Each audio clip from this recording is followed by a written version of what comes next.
Good evening, everyone. Welcome to the property meeting of the William Penn School District on October 11th, 2022. This evening, we are going to be discussing a couple things. On our agenda, we're going to be updating, we're going to have some facilities master plan updates, and then we're going to address the additional classroom recommendation and have opened the floor for discussion, and we'll take it from there. Jeff, would you put up the slide, please?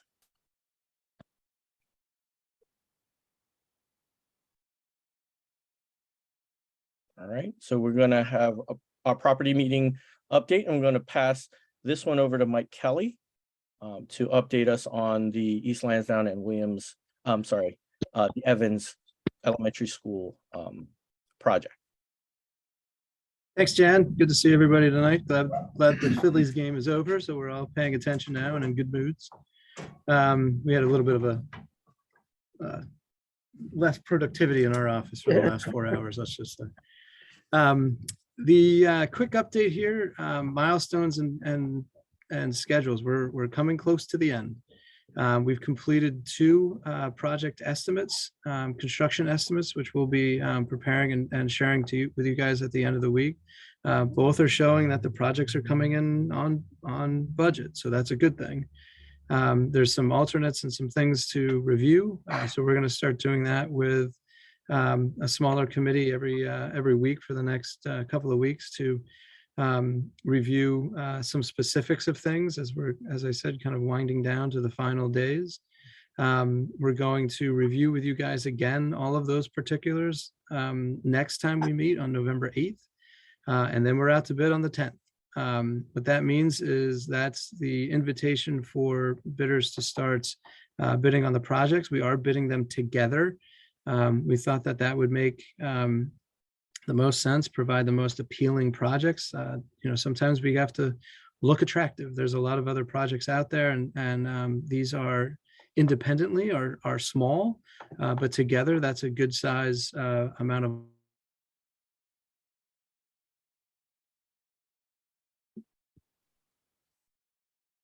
Mike, can you hear us? You froze, Mike. Oh, I'm sorry.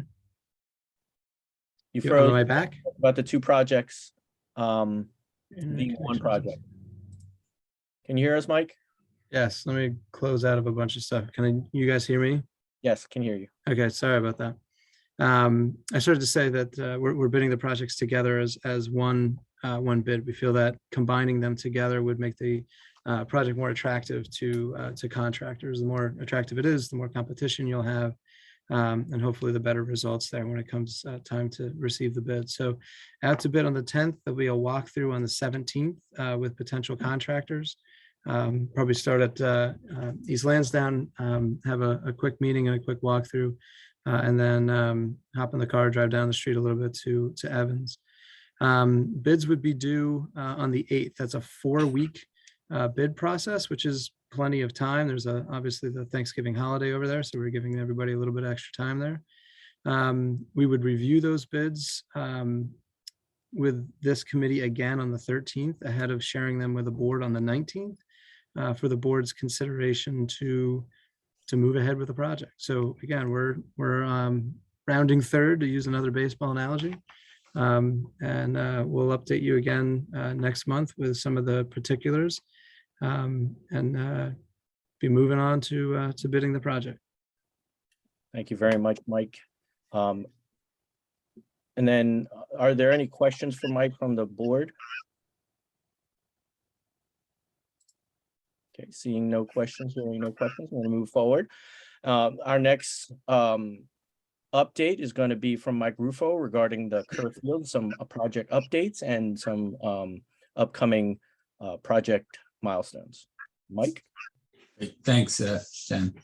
So we got a good jump on all our site testing and survey work that we needed. So our infiltration testing is complete. Our site survey check is complete. Our geotechnical investigation which we need for structural, is pending completion of the football season. So it won't hurt us from a design standpoint at all. The only thing it could possibly tweak is the depth of foundations on the light posts and the design on the building foundations. But we can get the rest of it, all the stormwater management and all complete. So we're in the midst of doing that right now. What we're so that I'm going to jump ahead a little and then go back. What that allows us, so we're full blown into the site engineering. Like I said, the conceptual plan is done and ready to review, but our target is submission to the township and submission to Delaware County Conservation District by the 7th of November, in an effort to keep us on track for an April start. We're at a point now from a site layout. We believe we've worked out the bugs in it, and we think we have a good layout for a basis to move forward. And we're ready to sit down with the committee to review details, to really dive into the details on how the parking lot will work and where the ticket booth might sit and how the fencing will work with all that. Like really get into the details, how the walking path around the outside of the track will work so that the community can use it when the track is locked down and so on. So we're at a really good spot to finalize those details, and looking forward to sitting down next week. Pretty similar on the architectural side of it and the building. I heard some comments from some people, really unofficially, to be perfectly honest with you, about some things that they were concerned about, and I don't disagree, separating the home team and visiting team locker rooms and things like that. So we're updating those plans at this point to try to get them a little closer to how we understand it, that it may serve you better. And we'll be ready on the 19th as well with that to sit down. So that should be a kind of roll up our sleeves and get through this meeting. At that point, it'll allow us to, finalize our stormwater management, finalize all the little details that we might have to tweak in an effort to be ready for that November 7th. And that's on both the site and the building. What I will say is the building will lag. There'll be a couple versions of that. So we'll come back. We'll hear what everyone has to say on the 19th. We'll take another look at the plans. We'll update them from what we heard, and then we'd like to get back together to make sure we've got that right before we go into our engineering on that, our structural engineering and things like that.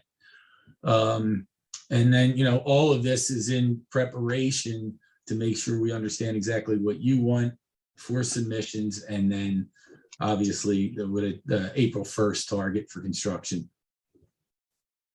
All right. Thank you very much, Mike. Any comments or questions? Jen, I see your hand. You're muted, Jen. When would the board see the site layout and building architecture I'm assuming after the meeting on the 19th? But before it goes to township submission? Our hope is that the meeting of the 19th is spent on that.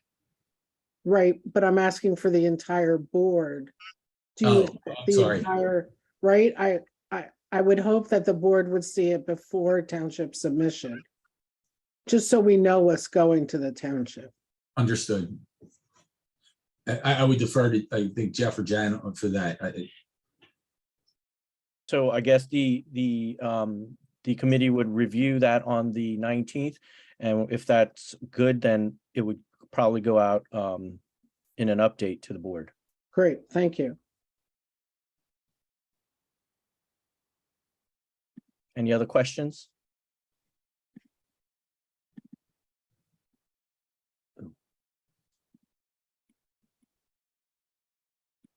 All right, I don't see any. Jeff, can you advance the slide? Thank you. So as Dr. B. Coates had sent on the August 5th board update a recommendation regarding some potential classrooms at several schools. We're here to discuss the motion that might be presented at our next board meeting regarding that. So we have East Lansdowne that was recommended have 4 classrooms, and Bell receiving, I believe, 8 classrooms, and a school in Darby to have an additional 2 classrooms. Is that the correct recommendation, Dr. B. Coates? Yes, sir. Right, so I'm recommending that we move forward with that. However, I'd like to hear thoughts on that.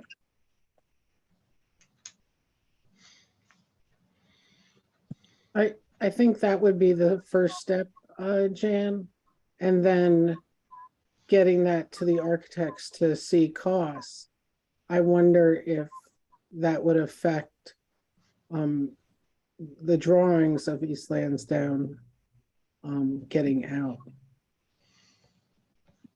Well, we had said before that the renovation of East Lansdowne needs to occur whether we're building an addition or not. So, you know, the speed that was needed for the ESSER funding, we said, all right, let's jump on this. Let's fix what's broken here, knowing that there would be potentially an addition where we had shown that in the back. So there's nothing in the renovation would preclude us from doing that addition.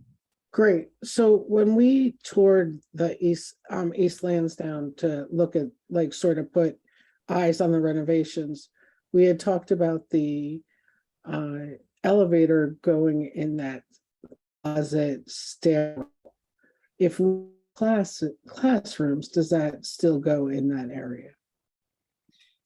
Right now, we're showing an elevator in the existing building. We're actually coring it out in the middle, right next to the stage. It's going up from the basement all the way up to the first floor to the stage level and the second floor. So actually has 4 different stops at it. We wouldn't need it, obviously, if we had the new addition. So that could be additional space for something else. All right. And Next, how- when we get there, I guess. Yep, okay. Do you have any more questions, Jen? No, thank you very much. I don't want to cut you off. Any other questions from anyone else? Yes. What funding source are you attempting to utilize that we have presently to add additions to these 3 schools? That's my first question.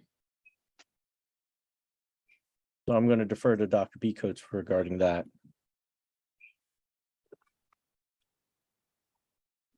I am not aware of any funding that we have to address that. We would either have to borrow more money or see if there would be another round of RCAP funding that may be available to assist in this endeavor. Okay. And my second question, you say Darby Elementary School. So you're just, or how is, I'm confused with, is there a specific school in Darby? It's not right now based upon the information that was in the recommendation. I said that it would need to be in Darby. We would have to look at that as we get closer to actually implementing the classrooms. It would either be Park Lane or Walnut, but it would be in Darby based upon the data that we have. Okay, and my last question would be, if you're looking at adding these 3 additions, at what point are you looking to add the additions if we do not currently have the funding for them? Or why are we rushing to put it on the agenda if we don't have the funding first?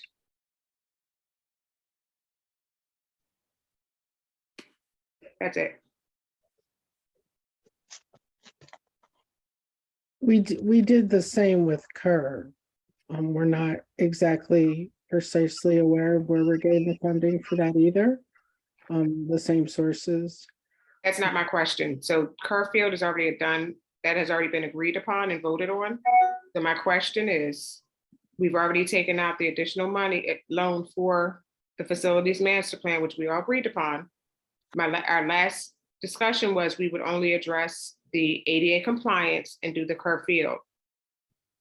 My concern is now at the last hour, we're trying to add 3 additional schools after we approved the budget and told our residents that this is what we're doing. And it looks as if we're adding these 3 additions at the last hour with no real plan in place, other than based on the study that we already knew we needed to add. We already know we have to add space to all of our buildings.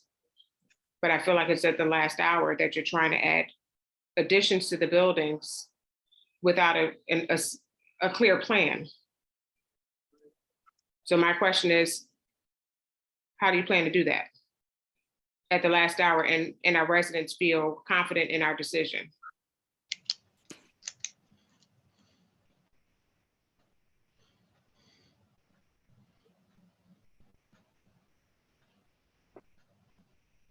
That's a good question. We'll have to take a look at funding sources. We'll have to take a look at what we can do. But at this time, we're looking James. at. Oh, when you finish, I'm sorry, when you finish, I have a question. Sure. We have to think about where we're gonna make space for the students that are potentially on their way in. So I'm gonna open the floor to Mr. Wright. Thank you. I guess I have 2 questions. One of my questions is, what are the 8 classrooms going to be used at Bell Avenue? That's my first question. You said, what are they going to be used for? Yes. Well, one, it would align our capacity with our enrollment. We would also need to look at programmatic offerings and where they're located. So it's a multifaceted approach. It's not just one thing. Bell Avenue is also a school that has the available land and space to accommodate the additional classrooms. When we also go back and look at the data that was provided to us, that is an area that we would think that there would be some additional growth relates to school-age students. Okay, my last question is, if we have additional classroom, would there be a need in elementary school for assistant principal? That would be determined based upon the number of students that are actually enrolled or projected to be enrolled at the school. All right, so that's correct. So if that's the case, so it's a possibility we will have an assistant principal if the enrollment said so. Based upon the methodology that we use, that is a possibility. All right, thank you. Bill? Yeah, thank you. I guess as far as East Lansdowne goes, I understand Ms. Ivory's question about funding. But since East Lansdowne is so close and going in first in the construction schedule, with the placement of the elevator, it's essential that we be on the same page construction-wise. That gives, now with Bell and the additional classrooms in Darby coming later in the construction schedule, it does give us more time to work on funding methods. So there is some, I guess, wiggle room in terms of formulating a plan for that. But again, with East Lansdowne poised to be first in the queue with Evans, I think it's essential to move forward. Are you, Bill, are you saying that we should add the rooms or move forward without the rooms? I'm sorry? You want us, are you confirming moving forward with the rooms to be added? Absolutely. Okay, Absolutely. I just want to make it clear. I'm going to step out in 3 minutes to go to my council meeting, which my mandatory attendance is required. But yes, I would move to forward the superintendent's recommendations for a full board vote at the next regularly scheduled meeting. Okay. Ms. Luella, do you have any comments?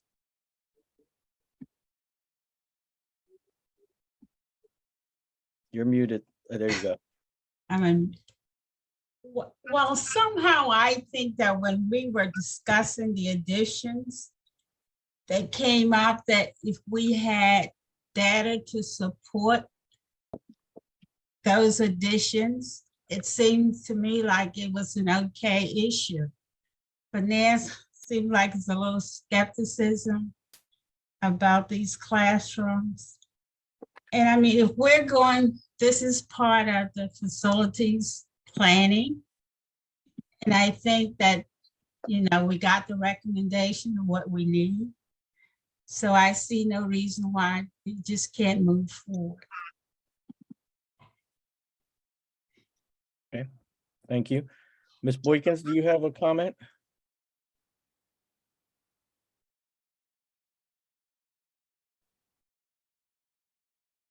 Nope. Jan, Yes, sir. I have one more question. Something that we haven't really discussed pretty much all year. East Lansdowne is competing with Vision Charter School. Vision Charter School have over 250 of our students and 1,000 on the waiting list. Can we compete with them and retaining our students and bringing our students back? What are we going to do to recruit our students back when they have 1,000 on the waiting list? Well, right now, there's no space at East Lansdowne to house any of those students if we were able to bring any of those back. If they're competing with them, this would give us some room to wiggle there. I'm hoping. So just say that the parents decided to keep their students there. What happened then? What if we have classrooms that we can't fill?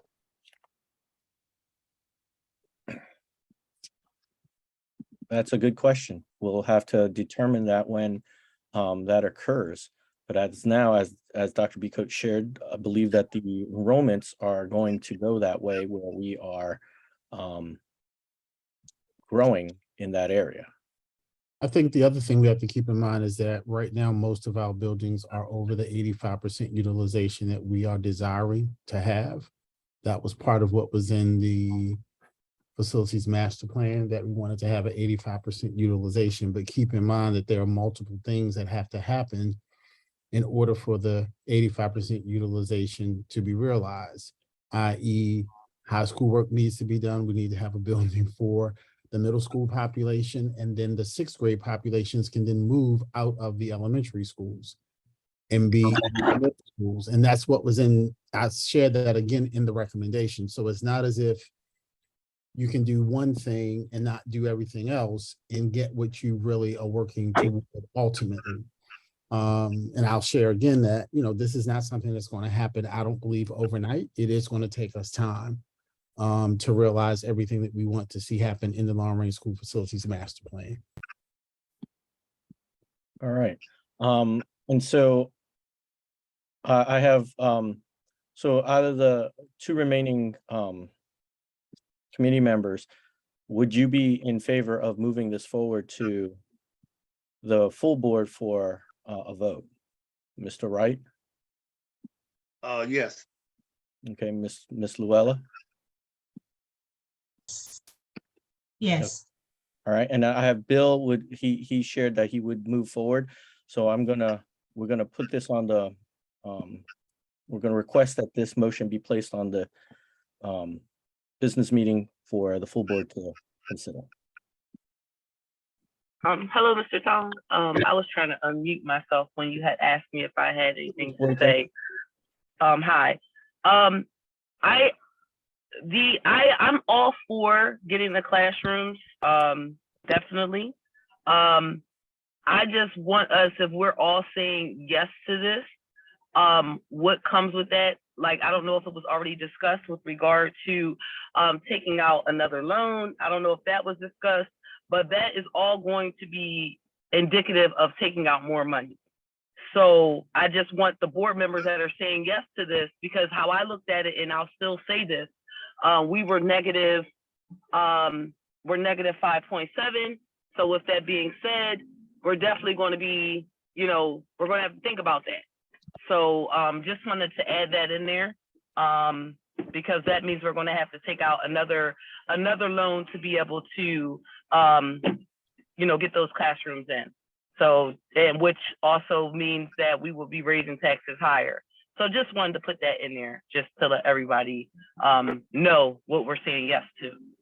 Or Ms. Boykins, as Dr. B. Coates expressed, RCAP could come in higher than we think. Other funding, other grants and such that we were gonna look at in relation to Kirk can also be looked for around school projects also. Well, I'm so glad, Jen, that you're here. You're happy and saying something positive about the RCAP. I recall bringing that to your attention, and you're saying, I don't think we're going to get that much money. But I'm glad you're all for it. But with that being said, I still want everybody on the board to understand and know what we will be having to take on. I'm saying yes. I personally think that Dr. Beekos gave recommendations and suggestions on what should go for. I think that we just need to be mindful about our spending, and not saying it wouldn't get done, but I just wanted to make sure that we understand how much more we have to take out. That's all. I understand. I hear you, Ms. Boykins. We do have some attendees, and see if any of them have any questions.